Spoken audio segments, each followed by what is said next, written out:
بسم اللہ الرحمن الرحیم۔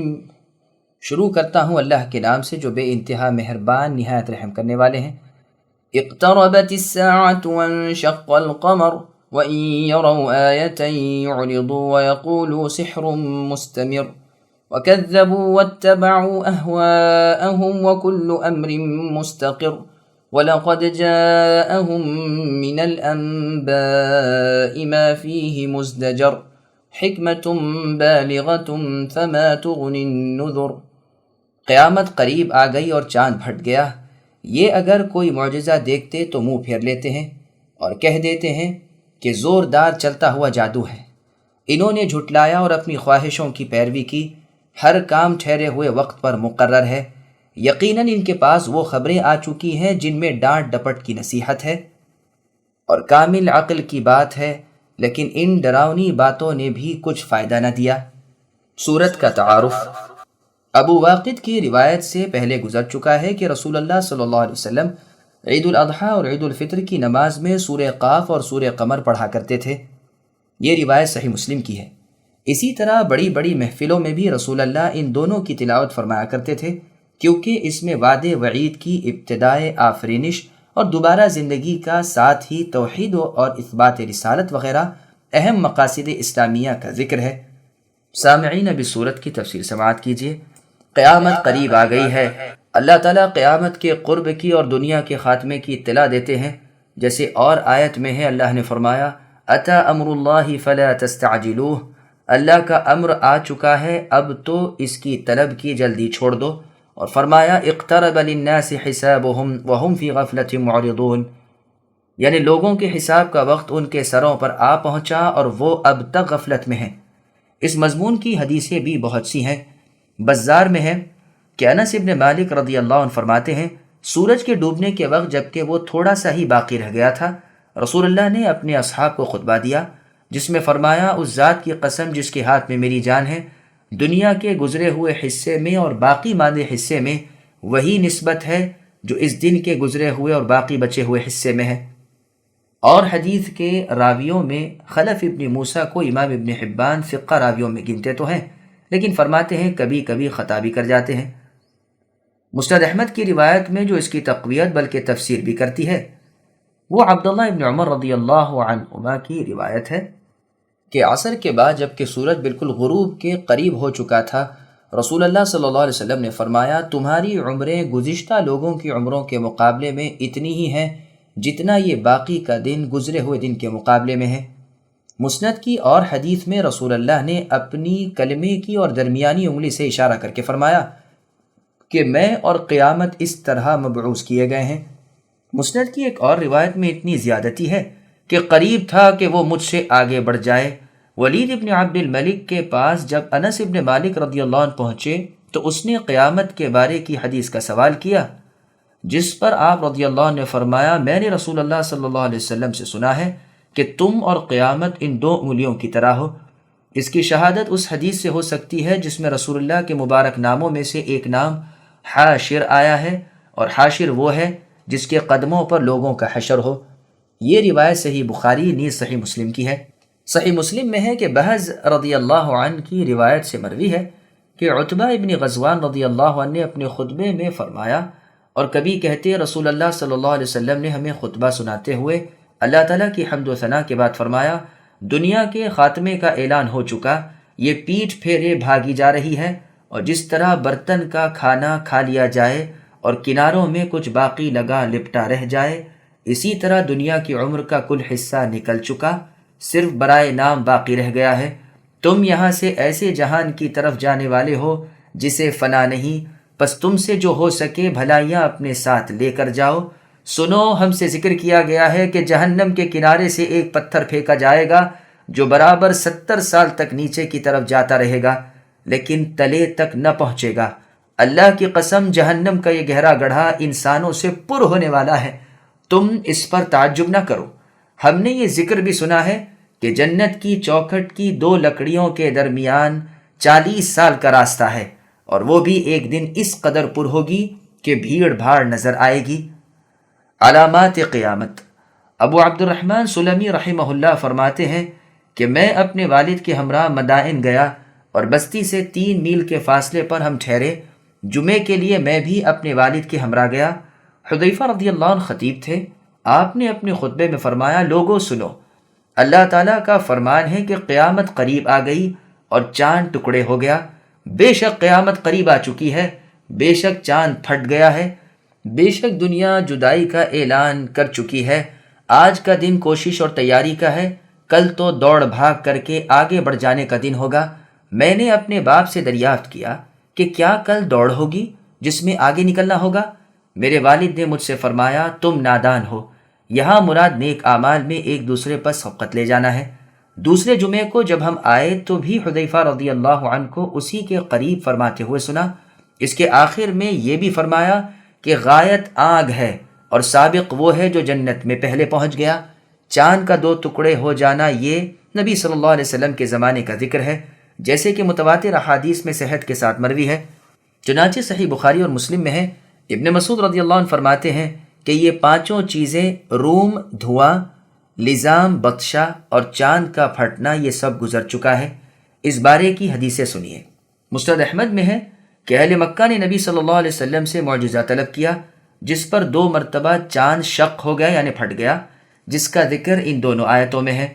بخاری میں ہے کہ انہیں چاند کے 2 ٹکڑے دکھا دیے، ایک حرا کے اس طرف ایک اس طرف۔ مسند احمد میں ہے کہ چاند کا ایک ٹکڑا ایک پہاڑ پر اور دوسرا دوسرے پہاڑ پر۔ اسے دیکھ کر بھی جن کی قسمت میں ایمان نہ تھا بول پڑے کہ محمد صلی اللہ علیہ وسلم نے ہماری آنکھوں پر جادو کر دیا ہے۔ لیکن سمجھداروں نے کہا کہ اگر مان لیا جائے کہ ہم پر جادو کر دیا ہے تو تمام دنیا کے لوگوں پر تو نہیں کر سکتے۔ اور روایت میں ہے کہ یہ واقعہ ہجرت سے پہلے کا ہے، اور روایتیں بھی بہت سی ہیں۔ ابن عباس رضی اللہ عنہما سے یہ بھی مروی ہے کہ رسول اللہ کے زمانے میں چاند گہن ہوا، کافر کہنے لگے چاند جادو پر ہوا ہے، اس پر یہ آیتیں مستمر تک اتری۔ ابن عمر رضی اللہ عنہما فرماتے ہیں جب چاند پھٹا اس کے 2 ٹکڑے ہوئے، ایک پہاڑ کے پیچھے اور ایک آگے، اس وقت رسول اللہ نے فرمایا، اے اللہ آپ گواہ رہیے۔ مسلم اور ترمذی وغیرہ میں بھی یہ حدیث موجود ہے۔ ابن مسعود رضی اللہ عنہ فرماتے ہیں سب لوگوں نے اسے بخوبی دیکھا اور رسول اللہ نے فرمایا، دیکھو، یاد رکھنا اور گواہ رہنا۔ آپ فرماتے ہیں اس وقت رسول اللہ اور ہم سب مینا میں تھے، اور روایت میں ہے کہ مکہ میں تھے۔ کفار کے مجمع نے یہ طے کیا تھا کہ اگر باہر کے لوگ آ کر یہی کہیں تو رسول اللہ کی سچائی میں کوئی شک نہیں۔ اب جو باہر سے آیا، جب کبھی آیا، جس طرف سے آیا، ہر ایک نے اس کی شہادت دی کہ ہم نے اپنی آنکھوں سے دیکھا ہے کہ چاند کے 2 ٹکڑے ہو گئے۔ اسی کا بیان اس آیت میں ہے۔ طبری کی روایت میں ہے کہ رسول اللہ نے خاصتاً صدیق رضی اللہ عنہ سے فرمایا کہ اے ابو بکر تم گواہ رہنا، اور مشرکین نے اس زبردست معجزے کو بھی جادو کہہ کر ٹال دیا۔ اسی کا ذکر اس آیت میں ہے کہ یہ کفار و مشرکین جب دلیل، حجت اور برہان دیکھتے ہیں آسانی سے انکار کر دیتے ہیں کہ یہ تو چلتا ہوا جادو ہے، اور مانتے نہیں، بلکہ حق کو جھٹلا کر احکام نبوی کے خلاف اپنی خواہشات نفسانی کے پیچھے پڑے رہتے ہیں، اپنی جہالت اور کم عقلی سے باز نہیں آتے۔ ہر امر مستقر ہے، یعنی خیر خیر والوں کے ساتھ اور شر شر والوں کے ساتھ، اور یہ بھی مانے ہیں کہ قیامت کے دن ہر امر واقع ہونے والا ہے۔ اگلے لوگوں کے وہ واقعات جو دل کو ہلا دینے والے اور اپنے اندر کامل عبرت رکھنے والے ہیں ان کے پاس آ چکے ہیں۔ ان کی تکذیب کے سلسلے میں ان پر جو بلائیں اتریں اور ان کے جو قصے ان تک پہنچے وہ سراسر عبرت و نصیحت کے خزانے ہیں اور واعظ و ہدایت سے پر ہیں۔ اللہ تعالیٰ جسے ہدایت کرے اور جسے گمراہ کرے اس میں بھی اللہ کی حکمت بالغہ موجود ہے۔ ان پر شقاوت لکھی جا چکی ہے، جن کے دلوں پر مہر لگ چکی ہے، انہیں کوئی ہدایت پر نہیں لا سکتا، جیسے اللہ نے فرمایا قل فللہ الحجۃ البالغہ الآیہ، اے نبی کہہ دیجئے کہ اللہ تعالیٰ کی دلیلیں ہر طرح کامل ہیں، اگر وہ چاہتے تو تم سب کو ہدایت پر لا کھڑا کرتے۔ اور جگہ اللہ کا فرمان ہے فما تغنی الآیات والنذر عن قوم لا یؤمنون، بے ایمانوں کو کسی معجزے نے اور کسی ڈر نے اور ڈر سنانے والے نے کوئی نفع نہ پہنچایا۔ فتول عنهم يوم يدعو الداعي إلى شيء نكر خش عن أبصارهم يخرجون من الأجداث كأنهم جراد منتشر مهطعين إلى الداع يقول الكافرون هذا يوم عسر كذبت قبلهم قوم نوح فكذبوا عبدنا وقالوا مجنون وازدجر فدعا ربه أني مغلوب فانتصر ففتحنا أبواب السماء بماء منهمر وفجرنا الأرض عيونا فالتقى الماء على أمر قد قدر وحملناه على ذات ألواح ودسر تجري بأعيننا جزاء لمن كان كفر ولقد تركناها آية فهل من مدكر فكيف كان عذابي ونذر وَلَقَدْ يَسَّرْنَا الْقُرْآنَ لِلذِّكْرِ فَهَلْ مِن مُّدَّكِرٍ۔ بس اے نبی صلی اللہ علیہ وسلم، آپ ان کفار و مشرکین سے اعراض کر لیجئے جس دن ایک پکارنے والا ناگوار چیز کی طرف پکارے گا، یہ لوگ جھکی آنکھوں قبروں سے اس طرح نکل کھڑے ہوں گے کہ گویا وہ پھیلا ہوا ٹڈی دل ہے۔ پکارنے والے کی طرف دوڑتے ہوں گے اور کافر کہیں گے یہ دن تو بہت سخت ہے۔ ان سے پہلے قوم نوح نے بھی ہمارے بندے نوح کو جھٹلایا تھا اور انہیں دیوانہ بتلا کر جھڑکا گیا تھا، پس انہوں نے اپنے رب سے دعا کی کہ میں بے بس ہوں، اے اللہ آپ میری مدد کیجئے۔ پس ہم نے آسمان کے دروازوں کو زور کے مینے سے کھول دیا اور زمین کے چشموں کو جاری کر دیا، پس اس کام پر جو مقدر کیا گیا تھا پانی خوب جمع ہو گیا، اور ہم نے انہیں یعنی نوح کو تختوں اور کیلوں والی کشتی پر سوار کر لیا جو ہماری آنکھوں کے سامنے چل رہی تھی، بدلہ ہے اس کی طرف سے جس کا کفر کیا گیا تھا، اور بے شک ہم نے اس واقعے کو نشان بنا کر باقی رکھا۔ پس کوئی ہے نصیحت حاصل کرنے والا؟ بتاؤ میرا عذاب اور میری ڈرانے والی باتیں کیسی ہیں؟ بے شک ہم نے قرآن کو سمجھنے کے لیے آسان کر دیا ہے، پس کیا کوئی نصیحت ماننے والا ہے؟ سامعین، اب آیتوں کی تفسیر سماعت کیجیے۔ میدان محشر کی طرف جانا۔ ارشاد ہوتا ہے کہ اے نبی صلی اللہ علیہ وسلم، آپ ان کافروں کو جنہیں معجزہ وغیرہ بھی کار آمد نہیں، چھوڑ دیجئے، ان سے منہ پھیر لیجئے اور انہیں قیامت کے انتظار میں رہنے دیجئے۔ اس دن انہیں حساب کی جگہ ٹھہرنے کے لیے ایک پکارنے والا پکارے گا جو ہولناک جگہ ہوگی، جہاں بلائیں اور آفتیں ہوں گی۔ ان کے چہروں پر ذلت اور کمینگی برس رہی ہوگی، مارے ندامت و شرم کے آنکھیں نیچے کو جھکی ہوئی ہوں گی، اور قبروں سے نکلیں گے، پھر جس طرح ٹڈی دل چلتا ہے اسی طرح یہ بھی انتشار و سرعت کے ساتھ میدان حساب کی طرف بھاگیں گے۔ پکارنے والے کی پکار پر کان ہوں گے اور تیز تیز چل رہے ہوں گے، نہ مخالفت کی تاب ہے نہ دیر لگانے کی طاقت۔ اس سخت ہولناکی کے سخت دن کو دیکھ کر کافر چیخ اٹھیں گے کہ یہ تو بڑا بھاری اور بے حد سخت دن ہے۔ قوم نوح پر عذاب الہی، یعنی اے نبی صلی اللہ علیہ وسلم، آپ کی اس امت سے پہلے امت نوح نے اپنے نبی نوح علیہ السلام کی، جو ہمارے بندے نوح علیہ السلام تھے، تکذیب کی، انہیں جھٹلایا، انہیں مجنون پاگل کہا اور ہر طرح ڈانٹا ڈپٹا اور دھمکایا۔ صاف کہہ دیا تھا کہ اے نوح، اگر تم باز نہ رہے تو ہم تمہیں پتھروں سے مار ڈالیں گے۔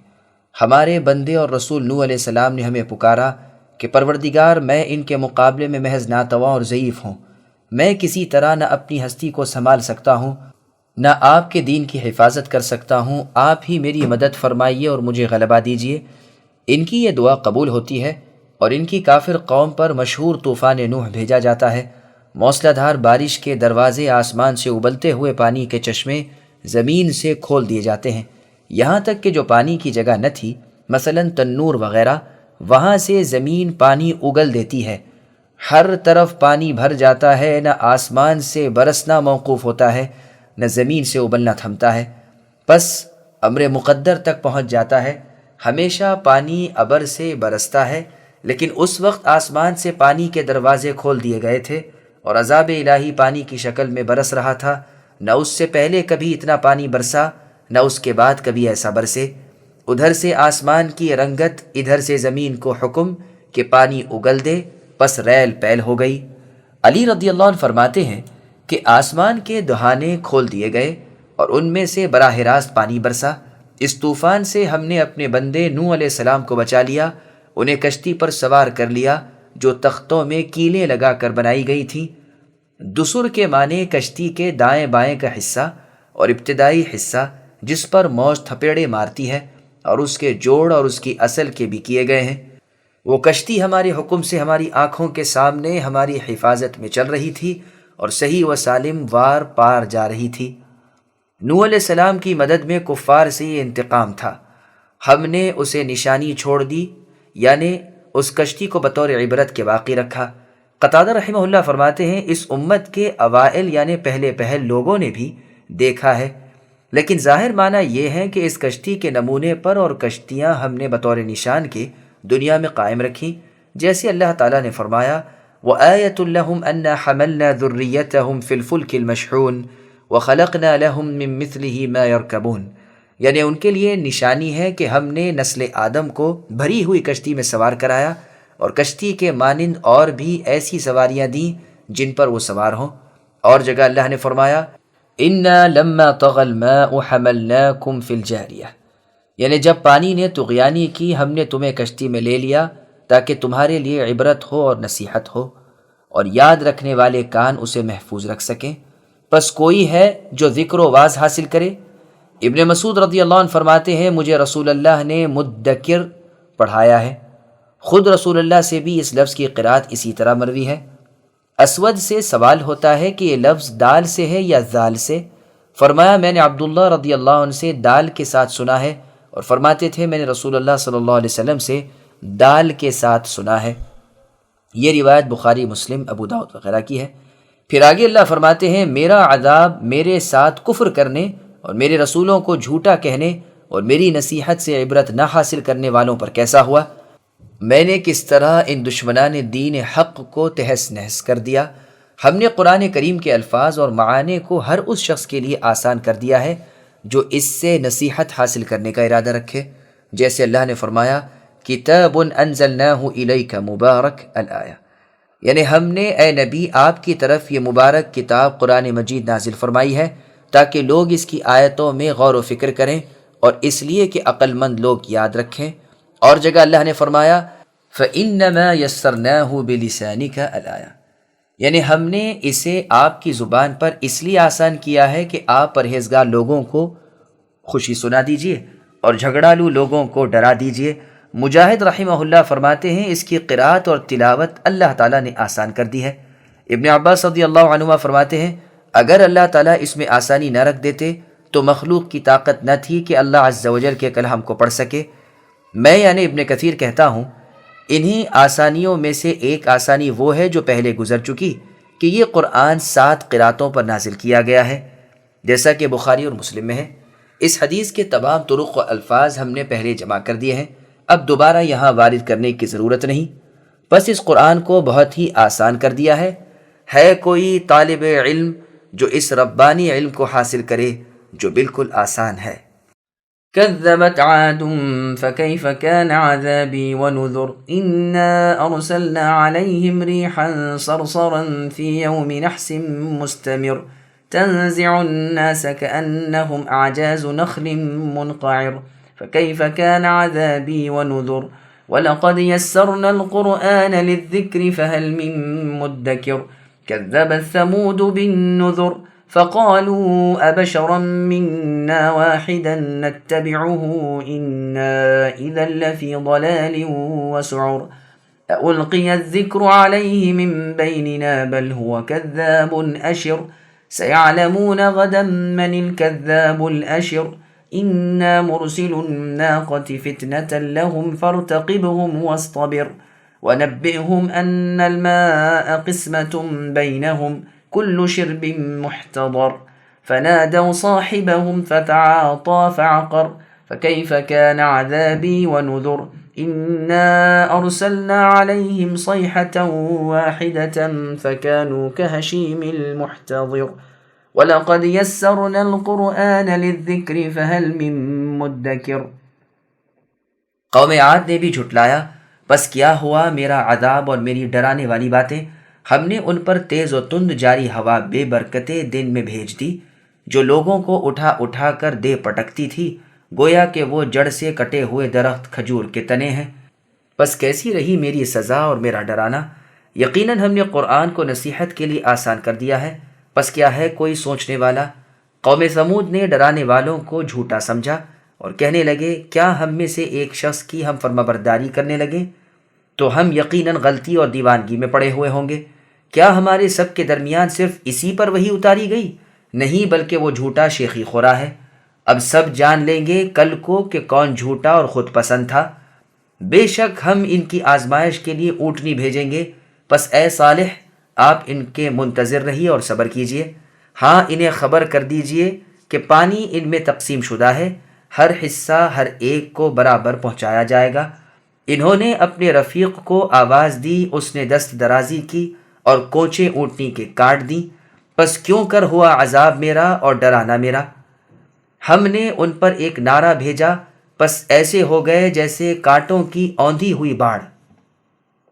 ہم نے نصیحت کے لیے قرآن کو آسان کر دیا ہے، پس کیا ہے کوئی جو نصیحت پکڑے؟ سامعین، اب ان آیتوں کی تفسیر سماعت کیجیے۔ قوم عاد پر عذاب الہی۔ اللہ تعالیٰ خبر دیتے ہیں کہ قوم ہود نے بھی اللہ تعالیٰ کے رسولوں کو جھوٹا کہا اور بالکل قوم نوح کی طرح سرکشی پر اتر آئے، تو ان پر سخت ٹھنڈی مہلک ہوا بھیجی گئی۔ وہ دن ان کے لیے سراسر منحوس تھا، برابر ان پر ہوائیں چلتی رہیں اور انہیں تہ و بالا کرتی رہیں۔ دنیاوی اور اخروی عذاب میں گرفتار کر لیے گئے۔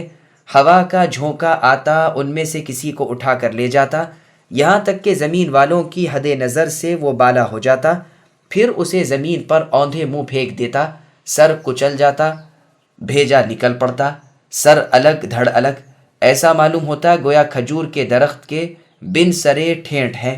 دیکھو میرا عذاب کیسا ہوا، میں نے تو اس قرآن کو آسان کر دیا، جو چاہے نصیحت و عبرت حاصل کر لے۔ قوم ثمود پر عذاب۔ ثمودیوں نے اللہ کے رسول صالح علیہ السلام کو جھٹلایا اور تعجب کے طور پر محال سمجھ کر کہنے لگے کہ ایسا بھی ہو سکتا ہے کہ ہم ہی میں سے ایک شخص کے تابعدار بن جائیں؟ آخر اس کی اتنی بڑی فضیلت کی کیا وجہ؟ پھر اس سے آگے بڑھے اور کہنے لگے ہم نہیں مان سکتے کہ ہم سب میں صرف اسی ایک پر اللہ کی باتیں ڈالی جائیں۔ پھر اس سے بھی قدم بڑھایا اور اللہ کے نبی صالح علیہ السلام کو کھلے لفظوں میں جھوٹا اور پرلے سرے کا جھوٹا کہا۔ بطور ڈانٹ کے اللہ تعالیٰ فرماتے ہیں اب تو جو چاہو کہہ لو، لیکن کل کھل جائے گا کہ دراصل جھوٹا اور جھوٹ میں حد سے بڑھ جانے والا کون تھا۔ ان کی آزمائش کے لیے فتنہ بنا کر ہم ایک اونٹنی بھیجنے والے ہیں۔ چنانچہ ان لوگوں کی طلب کے موافق پتھر کی ایک سخت چٹان میں سے ایک چکلے چوڑے اعضاء والی گابھن اونٹنی نکلی، اور اللہ تعالیٰ نے اپنے نبی صالح علیہ السلام سے فرمایا کہ آپ اب دیکھتے رہیے کہ ان کا انجام کیا ہوتا ہے اور ان کی ببتا پر صبر کیجیے۔ دنیا اور آخرت میں انجام کار غلبہ آپ ہی کا رہے گا۔ اب ان سے کہہ دیجئے کہ پانی پر ایک دن تو ان کا ہے اور ایک دن اس اونٹنی کا، جیسے اور آیت میں ہے اللہ نے فرمایا لہا شرب ولکم شرب یوم معلوم، ہر باری موجود کی گئی ہے، یعنی جب اونٹنی نہ ہو تو پانی موجود ہے اور جب اونٹنی ہو تو اس کا دودھ حاضر ہے۔ ان کافروں و مشرکوں نے مل جل کر اپنے رفیق قیدار ابن سالف کو آواز دی، اور یہ بڑا ہی بدبخت تھا، جیسے اور آیت میں ہے اذ انبعث اشقاہا، ان لوگوں کا بدبخت آدمی اٹھا، اس نے آ کر اس اونٹنی کو پکڑا اور زخمی کیا، پھر تو ان کے کفر و تکذیب کا میں نے بھی پورا بدلہ لیا۔ اور جس طرح کھیتی کے کٹے ہوئے سوکھے پتے اڑ اڑ کر کافور ہو جاتے ہیں، انہیں بھی ہم نے بے نام و نشان کر دیا۔ خشک چارہ جس طرح جنگل میں اڑتا پھرتا ہے، اسی طرح انہیں بھی برباد کر دیا۔ یا یہ مطلب ہے کہ عرب میں دستور تھا کہ اونٹوں کو خشک کانٹوں دار باڑے میں رکھا کرتے تھے، جب اس باڑ کو رون دیا جائے اس وقت اس کی جیسی حالت ہو جاتی ہے وہی حالت ان کی ہو گئی کہ ایک بھی نہ بچا نہ بچ سکا۔ جیسے مٹی دیوار سے جھڑ جاتی ہے، اسی طرح ان کے بھی پر پرزے اکھڑ گئے۔ یہ سب اقوال مفسرین کے اس جملہ کی تفسیریں ہیں، لیکن اول قول اقوی ہے، واللہ اعلم۔ كذبت قوم لوط بالنذر إنا أرسلنا عليهم حاصبا إلا آل لوط نجيناهم بسحر نعمة من عندنا كذلك نجزي من شكر ولقد أنذرهم بطشتنا فتماروا بالنذر ولقد راودوه عن ضيفه فطمسنا أعينهم فذوقوا عذابي ونذر وَلَقَدْ صَبَّحَهُمْ بُكْرَةً عَذَابٌ مُسْتَقِرٌ فَذُوقُوا عَذَابِي وَنُذُرْ وَلَقَدْ يَسَّرْنَا الْقُرْآنَ لِلذِّكْرِ فَهَلْ مِن مُدَّكِرٍ۔ قوم لوط نے بھی ڈرانے والوں کی تکذیب کی، بے شک ہم نے ان پر پتھر برسانے والی ہوا بھیجی، سوائے لوط کے گھر والوں کے انہیں ہم نے سحر کے وقت اپنے احسان سے نجات دے دی۔ ہر شکر گزار کو ہم اسی طرح نجات دیتے ہیں۔ یقیناً لوط نے انہیں ہماری پکڑ سے ڈرایا تھا، لیکن انہوں نے ڈرانے والوں میں شک و شبہ اور جھگڑا کیا، اور لوط علیہ السلام کو بہلا کر انہیں ان کے مہمانوں سے غافل کرنا چاہا۔ بس ہم نے ان کی آنکھیں اندھی کر دیں اور کہہ دیا میرا عذاب اور میرا ڈرانا چکھو، اور یقینی بات ہے کہ انہیں صبح سویرے ہی ایک جگہ پکڑنے والے مقررہ عذاب میں غارت کر دیا۔ میرے عذاب اور میرے ڈراوے کا مزہ چکھو، یقیناً ہم نے قرآن کو پند و آس کے لیے آسان کر دیا ہے، بس کیا کوئی ہے سوچنے والا۔ سامعین، اب ان آیتوں کی تفسیر سماعت کیجیے۔ قوم لوط پر عذاب۔ لوطیوں کا واقعہ بیان ہو رہا ہے کہ کس طرح انہوں نے اپنے رسولوں کا انکار کیا اور ان کی مخالفت کر کے کس مکروہ کام کو کیا جسے ان سے پہلے کسی نے نہ کیا تھا، یعنی اغلام بازی۔ اسی لیے ان کی ہلاکت کی صورت بھی ایسی ہی انوکھی ہوئی۔ اللہ تعالیٰ کے حکم سے جبرائیل علیہ السلام نے ان کی بستیوں کو اٹھا کر آسمان کے قریب پہنچا کر اوندھی مار دی اور ان پر آسمان سے ان کے نام کے پتھر برسائے، مگر لوط علیہ السلام کی ماننے والوں کو سحر کے وقت یعنی رات کی آخری گھڑی میں بچا لیا۔ انہیں حکم دیا گیا کہ تم اس بستی سے چلے جاؤ۔ لوط علیہ السلام پر ان کی قوم میں سے کوئی بھی ایمان نہ لایا تھا، یہاں تک کہ خود لوط علیہ السلام کی بیوی بھی کافرہ ہی تھی۔ قوم میں سے بھی ایک شخص کو ایمان نصیب نہ ہوا، پس عذاب الہی سے بھی کوئی نہ بچا۔ لوط علیہ السلام کی بیوی بھی قوم کے ساتھ ہی ساتھ ہلاک ہوئی، صرف آپ اور آپ کی لڑکیاں اس نحوست سے بچا لیے گئے۔ شاکروں کو اللہ اسی طرح برے اور آڑے وقت میں کام آتے ہیں اور انہیں ان کی شکر گزاری کا پھل دیتے ہیں۔ عذاب کے آنے سے پہلے ہی لوط علیہ السلام انہیں آگاہ کر چکے تھے، لیکن انہوں نے توجہ تک نہ کی، بلکہ شک و شبہ اور جھگڑا کیا اور ان کے مہمانوں سے انہیں چکمہ دینا چاہا۔ جبرائیل، میکائیل اور اسرافیل علیہم السلام وغیرہ فرشتے انسانی صورتوں میں لوط علیہ السلام کے گھر مہمان بن کر آئے تھے۔ نہایت خوبصورت چہرے، پیاری پیاری شکلیں اور عنفوان شباب کی عمر۔ ادھر یہ رات کے وقت لوط علیہ السلام کے گھر اترے۔ ان کی بیوی نے جو کافرہ تھی اپنی قوم کو اطلاع دی کہ آج لوط کے ہاں مہمان آئے ہیں۔ ان لوگوں کو اغلام کی بد عادت تو تھی ہی، دوڑ بھاگ کر لوط علیہ السلام کے مکان کو گھیر لیا۔ لوط علیہ السلام نے دروازے بند کر لیے۔ انہوں نے ترکیبیں شروع کی کہ کسی طرح مہمان ہاتھ لگیں۔ جس وقت یہ سب کچھ ہو رہا تھا شام کا وقت تھا۔ لوط علیہ السلام انہیں سمجھا رہے تھے، ان سے کہہ رہے تھے کہ یہ میری بیٹیاں یعنی تمہاری بیویاں موجود ہیں، تم اس بد فعلی کو چھوڑو اور حلال چیز سے فائدہ اٹھاؤ۔ لیکن ان سرکشوں کا جواب تھا کہ آپ کو معلوم ہے کہ ہمیں عورتوں کی چاہت نہیں، ہمارا جو ارادہ ہے وہ آپ سے پوشیدہ نہیں، تم ہمیں اپنے مہمان سونپ دو۔ جب اسی بحث و مباحثے میں بہت وقت گزر چکا اور وہ لوگ مقابلے پر تل گئے اور لوط علیہ السلام بے حد زچ آ گئے اور بہت ہی تنگ ہو گئے، تب جبرائیل علیہ السلام باہر نکلے اور اپنا پر ان کی آنکھوں پر پھیرا۔ سب قوم والے اندھے ہو گئے، آنکھیں بالکل جاتی رہیں۔ اب تو لوط علیہ السلام کو برا کہتے ہوئے اور دیواریں ٹٹولتے ہوئے صبح کا وعدہ دے کر پچھلے پاؤں واپس ہوئے، لیکن صبح کے وقت ہی ان پر عذاب الہی آ گیا جس سے نہ بھاگ سکیں نہ اس سے پیچھا چھڑا سکیں۔ عذاب کے مزے اور ڈراوے کی طرف دھیان نہ کرنے کا وبال انہوں نے چکھ لیا۔ یہ قرآن تو بہت ہی آسان ہے، جو چاہے نصیحت حاصل کر سکتا ہے، کوئی ہے بھی جو اس سے پند و واز حاصل کر لے۔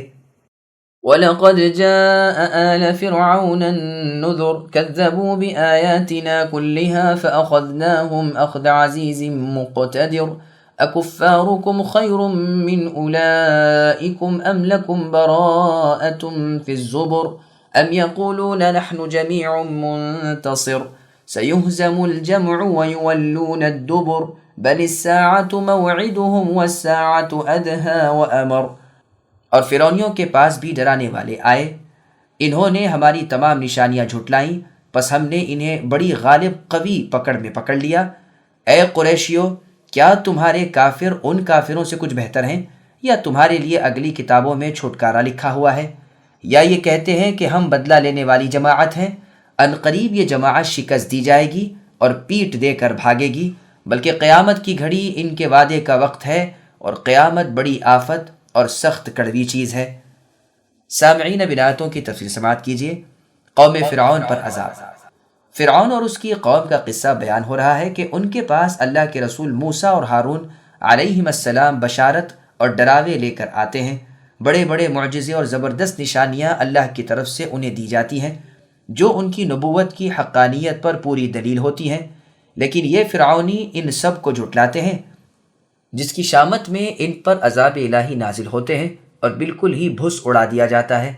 پھر اللہ تعالیٰ فرماتے ہیں، اے مشرکین قریش، اب بتلاؤ تم ان سے کچھ بہتر ہو؟ جب وہ تم سے بڑی جماعت والے، زیادہ قوت والے ہو کر ہمارے عذابوں سے نہ بچ سکے تو بھلا تم کیا چیز ہو؟ کیا تم یہ سمجھتے ہو کہ تمہارے لیے الہامی کتابوں میں کوئی چھٹکارا لکھا ہوا ہے کہ ان کے کفر پر انہیں تو عذاب کیا جائے لیکن تم کفر کیے جاؤ اور تمہیں کوئی سزا نہ دی جائے؟ پھر آگے اللہ فرماتے ہیں، کیا ان کا یہ خیال ہے کہ ہم ایک جماعت کی جماعت ہیں، آپس میں ایک دوسرے کی مدد کرتے رہیں گے اور ہمیں کوئی برائی ہماری کثرت اور جماعت کی وجہ سے نہیں پہنچے گی؟ اگر یہ خیال ہو تو انہیں یقین کر لینا چاہیے کہ ان کی یہ ایک جہتی توڑ دی جائے گی، ان کی جماعت کا چورا کر دیا جائے گا، انہیں ہزیمت دی جائے گی اور یہ پیٹھ دکھا کر بھاگتے پھریں گے، کافر شکست کھائیں گے۔ صحیح بخاری میں ہے کہ بدر والے دن اپنے ڈیرے میں رسول اللہ صلی اللہ علیہ وسلم اپنی دعا میں فرما رہے تھے، اے اللہ، میں آپ سے آپ کا عہد و پیما یاد دلاتا ہوں۔ اے اللہ، اگر آپ کی چاہت یہی ہے کہ آج کے دن کے بعد سے آپ کی عبادت وحدانیت کے ساتھ زمین پر کی ہی نہ جائے۔ بس اتنا ہی کہا تھا کہ ابو بکر رضی اللہ عنہ نے رسول اللہ کا ہاتھ پکڑ لیا اور کہا، اللہ کے رسول بس کیجئے، آپ نے بہت التجا کر لی۔ اب آپ اپنے خیمے سے باہر آئے اور زبان پر یہ دونوں آیتیں سیہزم الجمع جاری تھیں۔ عمر رضی اللہ عنہ فرماتے ہیں، اس آیت کے اترنے کے وقت میں سوچ رہا تھا کہ اس سے مراد کون سی جماعت ہوگی۔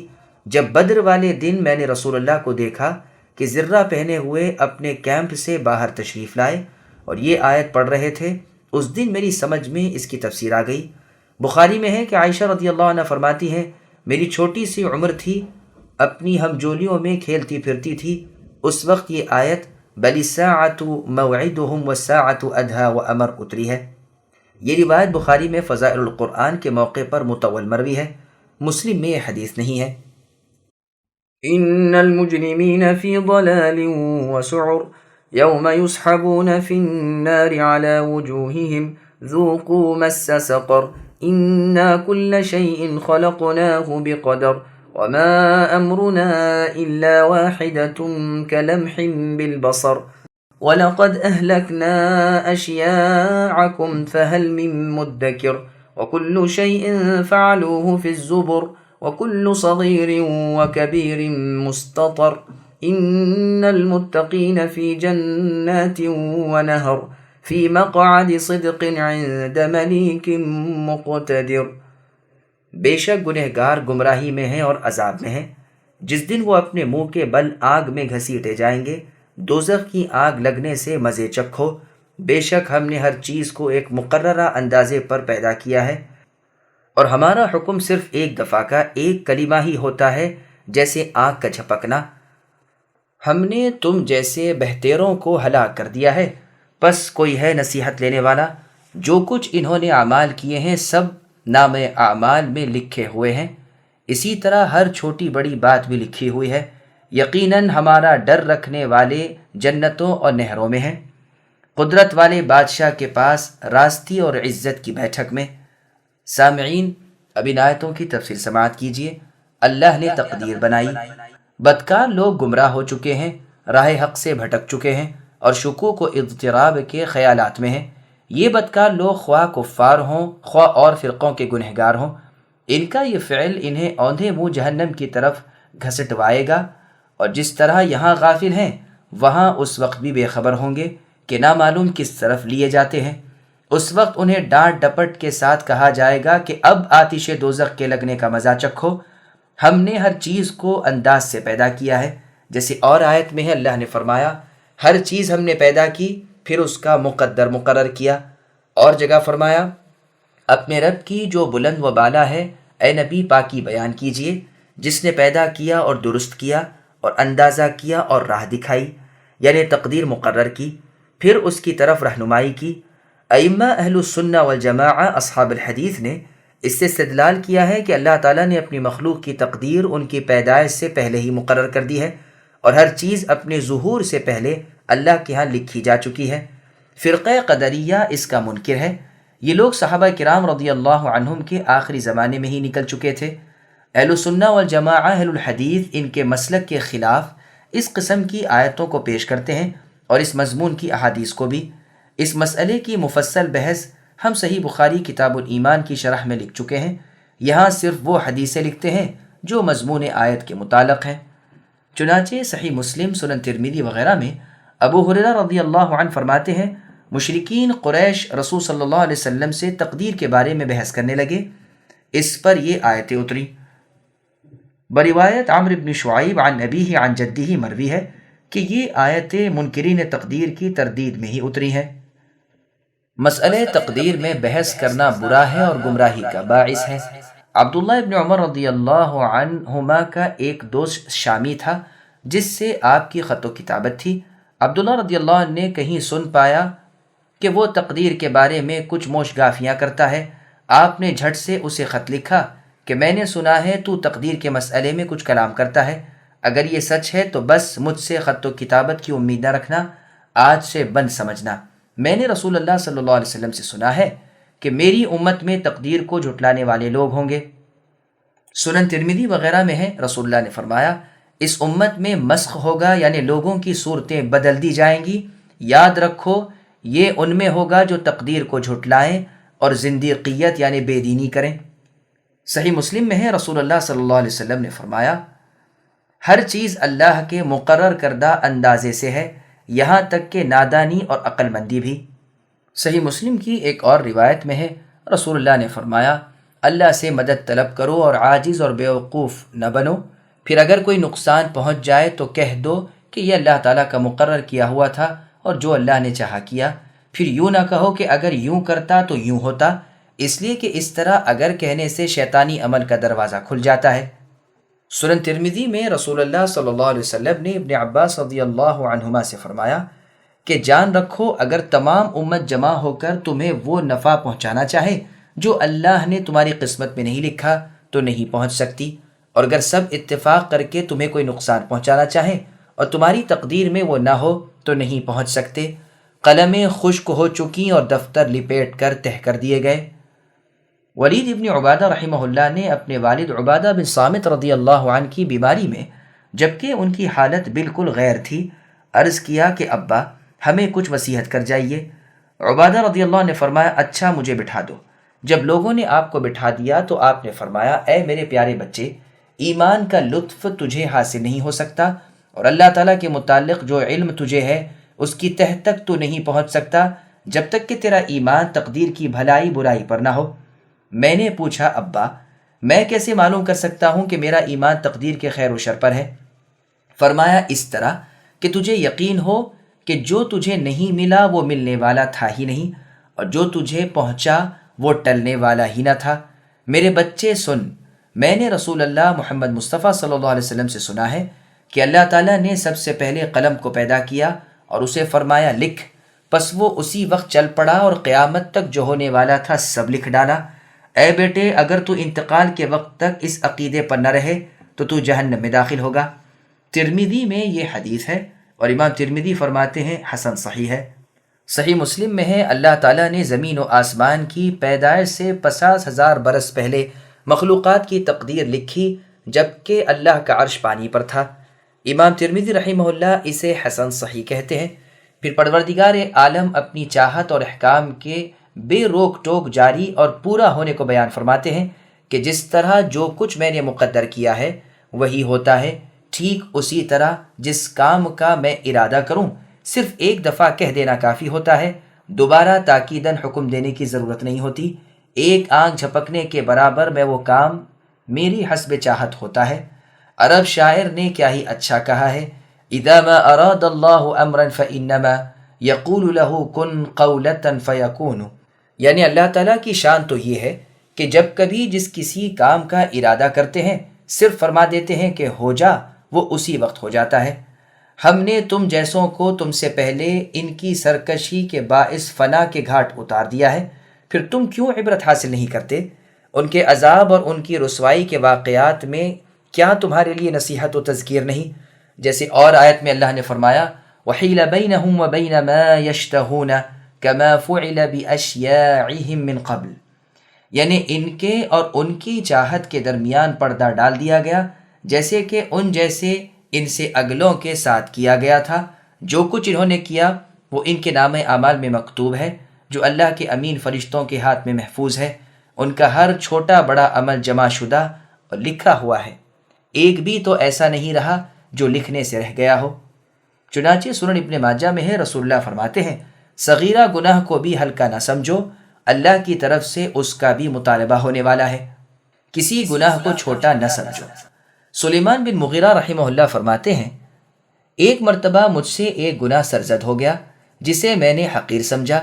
رات کو خواب میں دیکھتا ہوں کہ ایک آنے والا آیا ہے اور مجھ سے کہہ رہا ہے اے سلیمان لا تحقرن من الذنوب صغیرا ان الصغیر غدا یعود کبیرا ان الصغیر ولو تقادم عهده عند الالہ مسطر تسطیرا فارجز هواك عن البطالة لا تكن صعب القياد وشمرا تشميرا ان المحب اذا احب الهه طار الفؤاد والهم التفكيرا فاسأل ہدایتک الالہ بنیت فکفا بربک ہادیا ونصیرا، یعنی صغیرہ گناہوں کو بھی حقیر اور ناچیز نہ سمجھ، یہ صغیرہ کل کبیرہ گناہ ہو جائیں گے۔